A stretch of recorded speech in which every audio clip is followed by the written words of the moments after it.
Hi, very good morning. I'm Dr. Janak Patel, MD, General Physician. I'm not a cardiologist, but I'm still a student. We'll be discussing on one of the very interesting topic we call as a Marfan syndrome, which you might see once in a while. And Marfan syndrome is very frequently associated with good number of congenital heart disease. So we are going to discuss regarding that and how you identify Marfan syndrome. So same heading, definition, etiology, pathophysiology, clinical features, investigations, differential diagnosis, treatment and complications. So this was the person who first described a syndrome, and behind his name, Marfan syndrome was the name given to that. This is a famous person we call Abraham Lincoln. He was also suffering from Marfan syndrome. And one of the very common feature is aneurysmal dilatation of aorta. Now, what is Marfan syndrome? Marfan syndrome is a chromosome 15 abnormality, which is autosomal dominant inherited disorders, which leads to defective formation of connective tissue.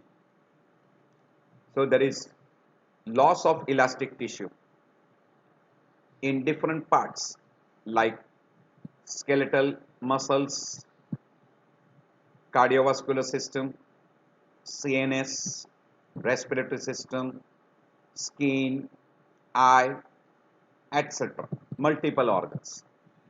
But basically there is a decreased formation of elastic tissue which leads to decreased resistance or decreased expansion of that particular structure.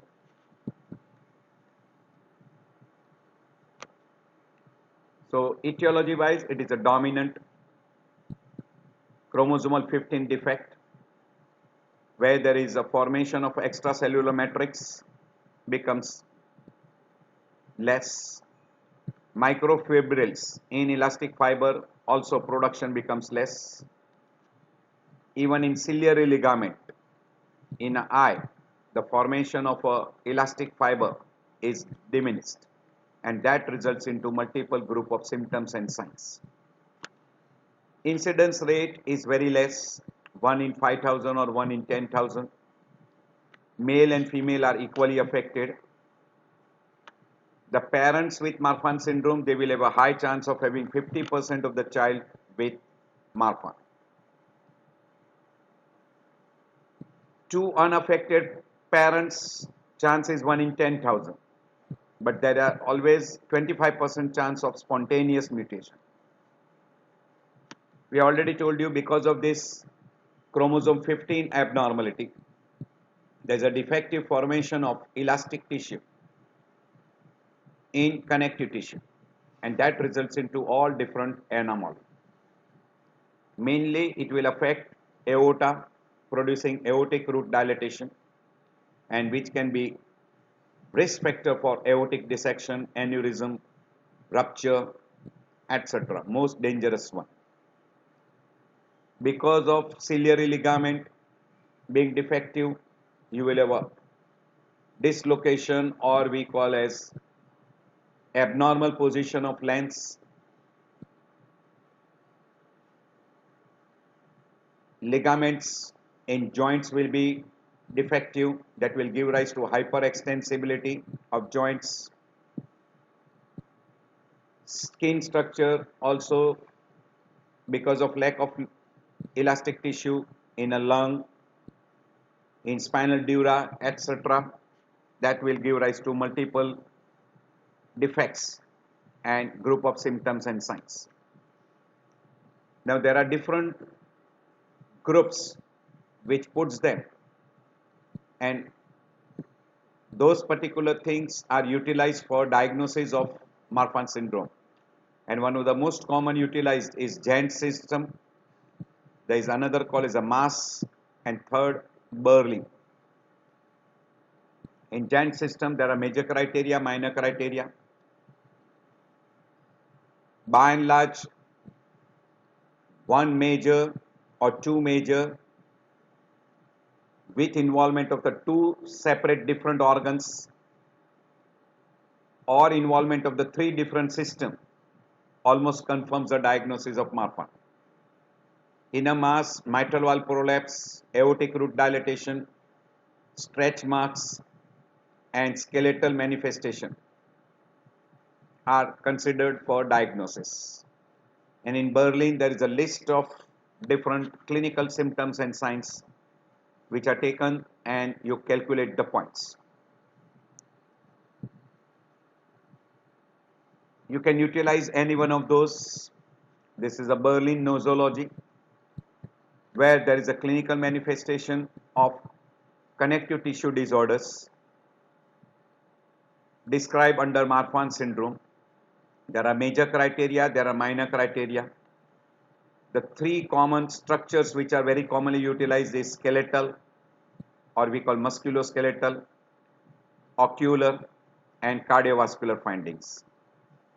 Pulmonary, skin, CNS, etc. are not commonly being utilized, but they are also one of the important clue in diagnosis. We'll be taking one by one. These are all the organs which are being involved: cardiovascular, skeletal muscle, ocular, pulmonary, skin, dura mater, and genetic findings. So these are all the table which are taken into Gent's diagnostic criteria. So these are all major criteria which are taken. Say as for example, in cardiovascular system, dilatation of root of aorta, dissection of ascending aorta. In skeletal muscle, pectus carinatum, pectus excavatum, upper segment bigger than lower segment, wrist and thumb signs, scoliosis, reduced elbow extension, pes planus, protrusio acetabuli. In ocular, ectopic lentis or lens dislocation. Pulmonary, usually you come across what we call as a spontaneous pneumothorax, bleb formation, emphysema. In skin, usually in a minor criteria, you can come across what we call as a stria.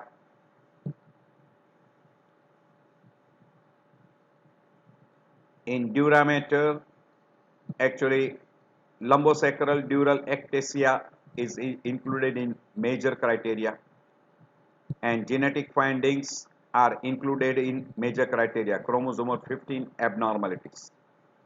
So that is how this Gent's diagnostic nosology is utilized. This is revised criteria where you give a point. Wrist and thumb sign is given 3.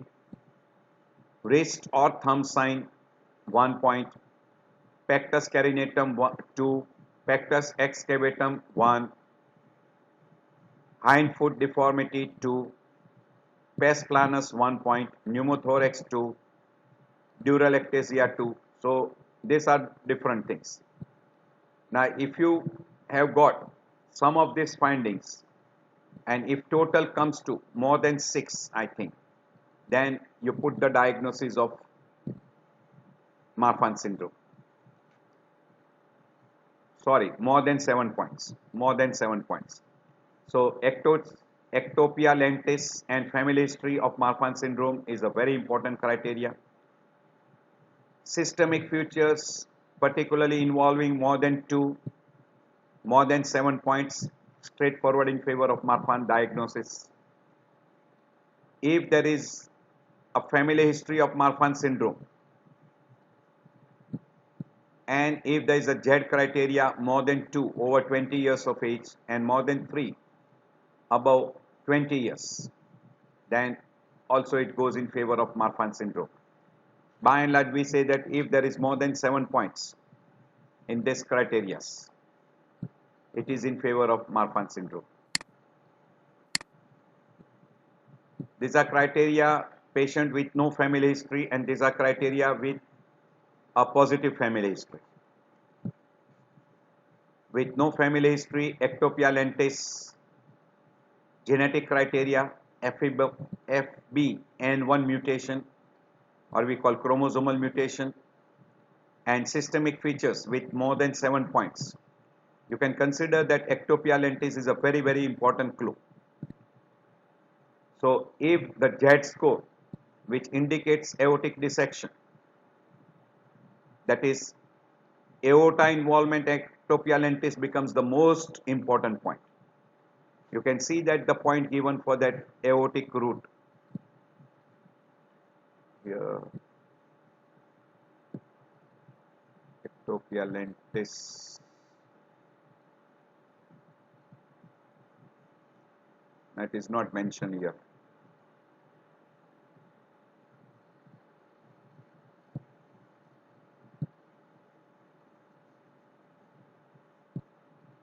No, it is not mentioned. So that is a very important point. So this is what we call, you can see the lens is dislocated. So when you see that, this is in favor. This is called ectopia lentis. So two very important features, that is aortic root dilatation and ectopia lentis is very, very, you can see here the root is dilated. You can see a very big aortic root. So 6 organ involvement or 7 points, strong family history with involvement of the 2 organ system including 1 major criteria, or negative family history, 2 major criteria, 2 system involved, and involvement of the 3rd system. Depending upon that, you label that as Marfan syndrome. This is same what we have mentioned before, that is strong family history, genetic criteria positive, with 1 major criteria in 1 system and 2nd system also involved. By and large, we consider aorta and ectopia lentis. Absence of strong family history, 2 major criteria or 2 system involved, and 3rd system involved. So in 2 separate systems, that is ectopia lentis and say aortic root dilatation plus 1 more finding. Relative family history of major criteria present, major criteria in 1 system and 2nd system involved. Then you call relative of index case. These are those which are being utilized, where again same like what we have mentioned before, all these criteria are given points, and if maximum is 20, but if there is a systemic involvement more than 7, so anyone, you can see that the wrist and thumb sign is having a 3 score, while this all other skeletal findings, scoliosis, protrusia, then pes planus, hand deformity, then upper segment and lower segment ratio, upper segment and lower segment ratio, they are having 1 points. Then skin stria, myopia, etc. is having mitral valve prolapse, all those. But aortic root dilatation and ectopia lentis becomes the major point. So ectopia lentis is a very important point. So that is also put as an ectopia lentis syndrome, where you got a dislocated lens or sublocated lens with or without systemic features, or may be associated or may not be associated with genetic criteria, and associated with aortic root dilatation. Mass we already told you, myopia or we call mitral valve prolapse, aortic root dilatation, stria and skeletal findings. Maybe you might have a systemic feature more than 5, but at least 1 skeletal features is there, may or may not be associated with ectopia lentis. And there is a 3rd group they divide, mitral valve prolapse syndrome, where there is a mitral valve prolapse with aortic root dilatation and systemic feature without ectopia lentis. So these are some of the groups they divide, 3 groups: ectopia lentis, mass, where you got a mitral valve prolapse, myopia, aortic root dilatation, stria and skeletal finding. So those are. Now these are the major criteria which are being commonly considered. That is ectopia lentis with aortic root dilatation. This is pectus excavatum. Chest deformity we call pectus excavatum. Height, upper segment is bigger than lower segment. Arm span is bigger than the height. Those are some of the criteria which you can utilize. That is skeletal, oral cavity, eye, CVS, CNS findings, skin findings, and respiratory system. Among skeletal system, there are few criteria which are very commonly utilized. Height is tall, thin, hyperextendable joint, arm, legs, finger, toes disproportionately longer. There is a long narrow face.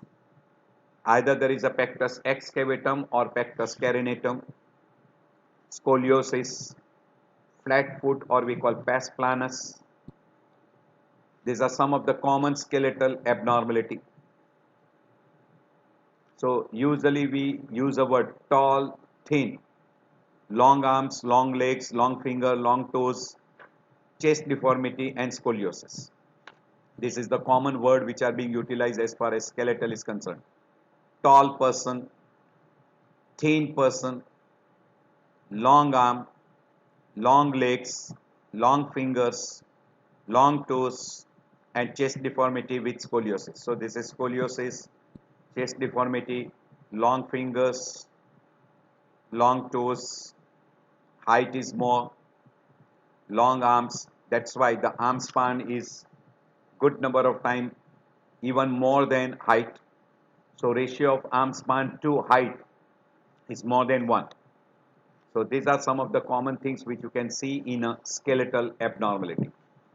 So you can see this is arm span is great. It is more than the height. This is what we call as a wrist sign. This is pes planus. And this was the person we call Abraham Lincoln. He was suffering from what we call as a Marfan syndrome. So disproportionately long limbs, tall, slender, loose joints, scoliosis, pes planus,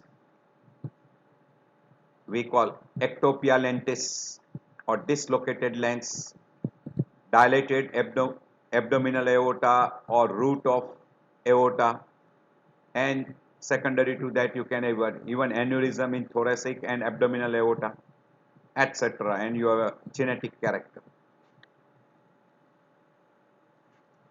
This is classical wrist sign. You can see this is overlapping. So this is called wrist sign. This is because of long finger and long thumb. Tall stretcher is also called as a dolichostenomelia. Long digits are called arachnodactyly. Thumb sign,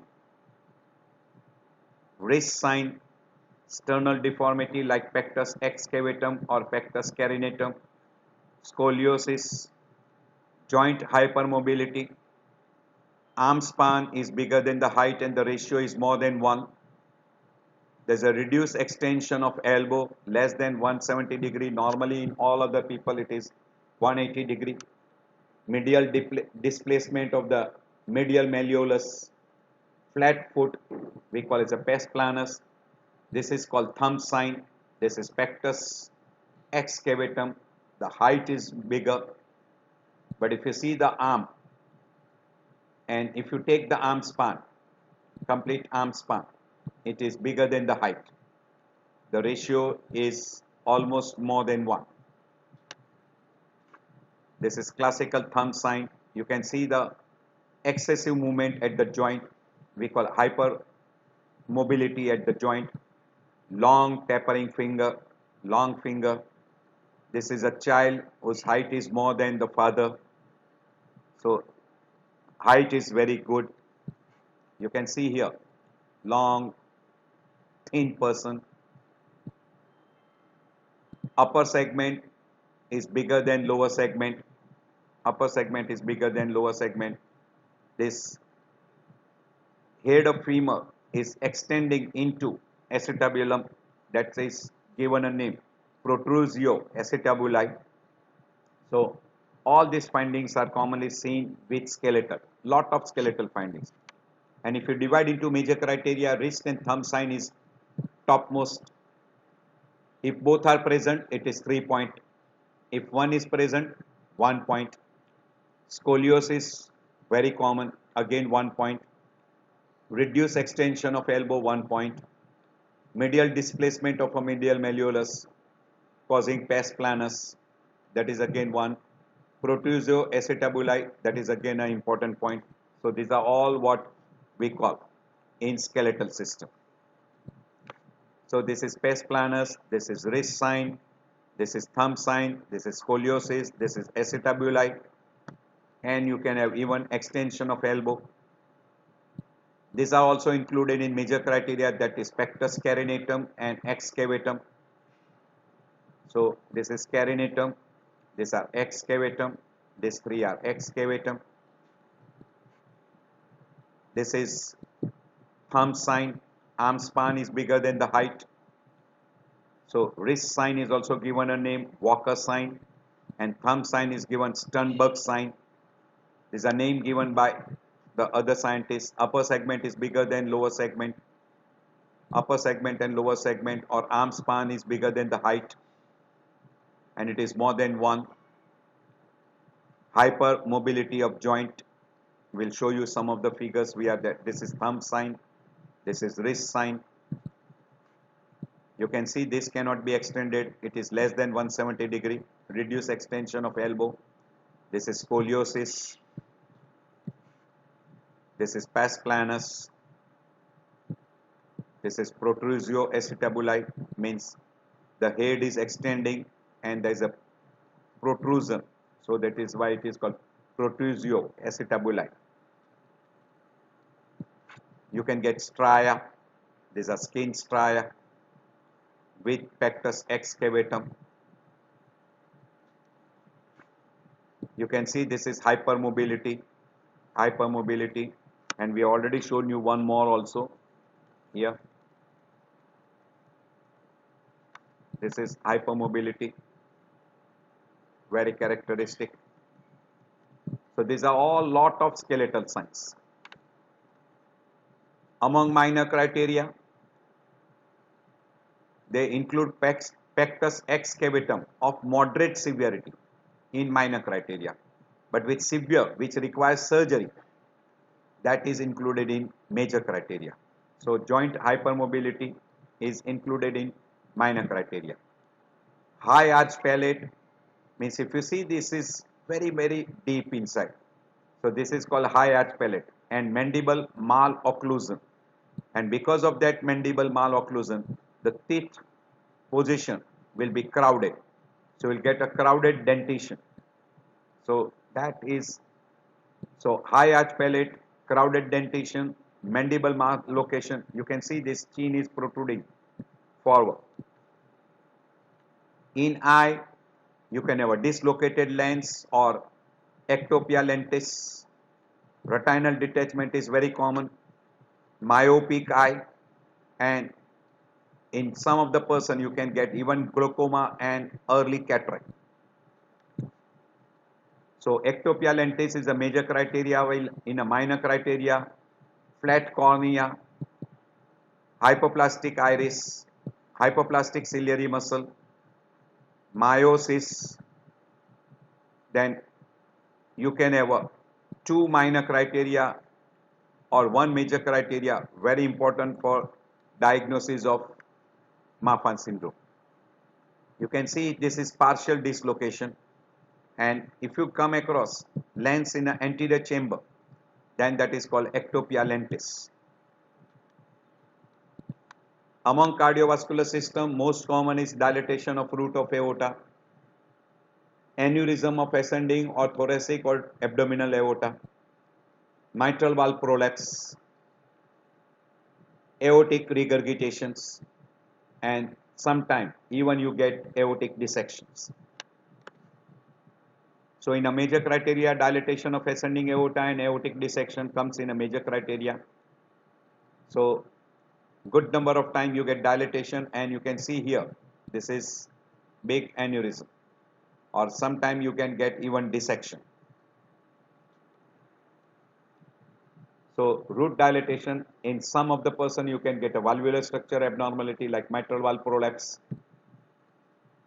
This is aortic root dilatation, which may require even a surgery, or you can get dissection of arteries or dissection of aortic aneurysm.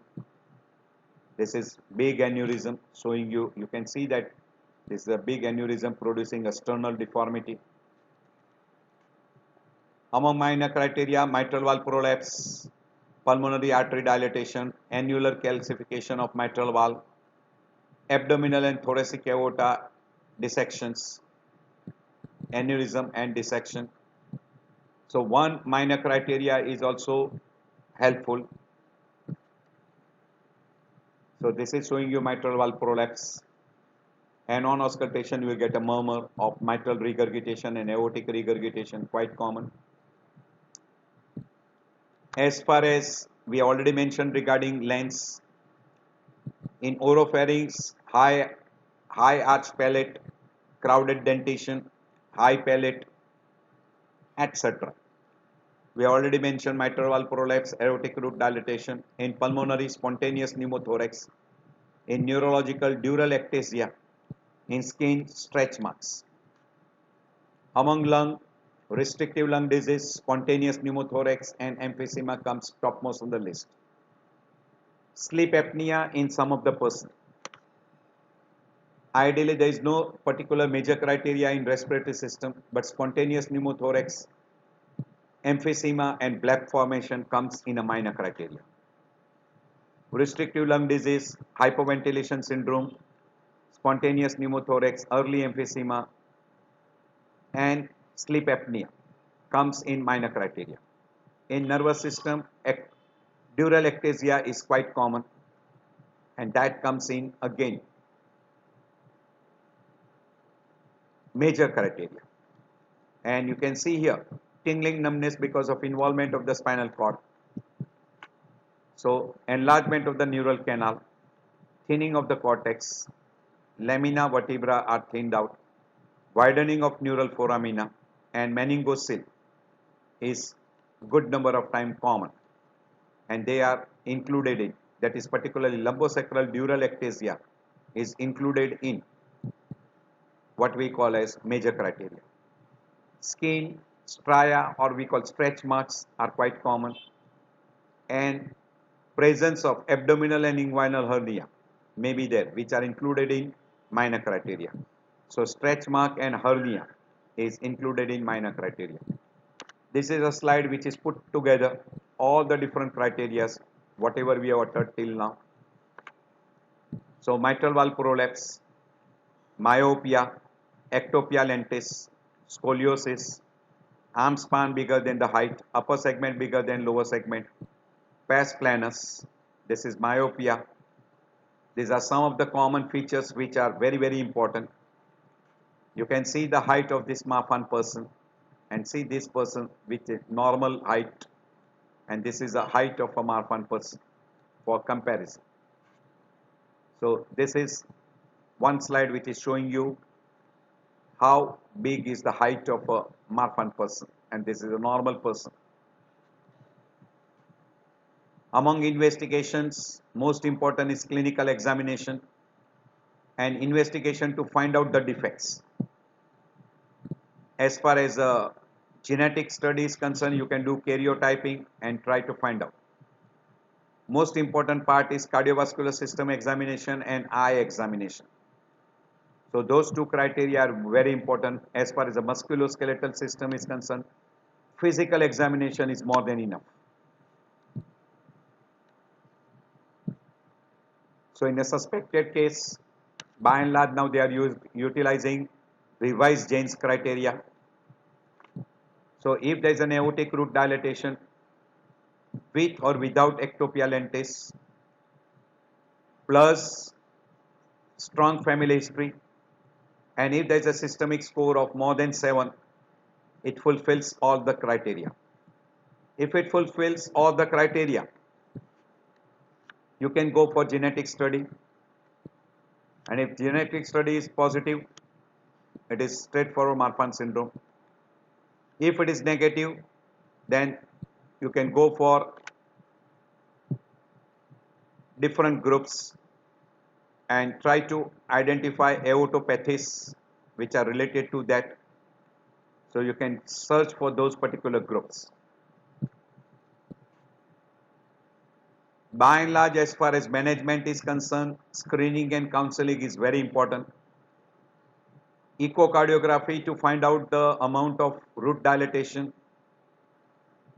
You should also do the study of ascending, descending aorta and abdominal aorta to look for the aneurysm or dissection. You can also look for the physical criteria. Counseling is very important, and genetic study of family member and the person involved should be done. Most important part is to increase the lifespan. Correct diagnosis. Some of the condition you can have a medical treatment, and good number of condition may require a surgical repairing work, particularly in eye, what we call as ectopia lentis or dislocated lens. We'll have to fix the lens. Medical treatment will be partially helpful in case of aortic root dilatation. You can give beta blockers. In mitral valve prolapse also beta blocker will be helpful. And in case of aortic root dilatation, you might have to go for a surgical repair. Prevention is better. So genetic counseling and even we call as amniocentesis to find out the genetic defect, chromosome 15 abnormality can be done. As far as myopia is concerned, glasses, and in case of ectopia lentis or sublocated lens, surgical fixation will be helpful. In a aortic root dilatation, usually surgery is absolutely necessary, good number of time. In a dentist also you can go for correction. In skeletal, there are hardly anything which can help you out, but in case of a severe deformities like pectus excavatum, which is producing a problem in hemodynamics, surgery will be necessary. So in all these conditions, surgery may be helpful, but in good number of conditions, there is no treatment available. So beta blocker, calcium channel blocker will be helpful to maintain the blood pressure and in a person with a aortic root dilatation. And surgical intervention should be done if there is a dilatation is severe, chances of aneurysms are there, or there is already an aneurysm. Strenuous exercise should be avoided. So beta blockers, calcium channel blockers are very helpful. Now they are also using TGF growth factor for treatment of aortic root dilatation. Beta blocker will reduce myocardial contractility and decrease the pulse pressure, and that will decrease the load on aortic root and reduces the chance of rupture or we call as dissection.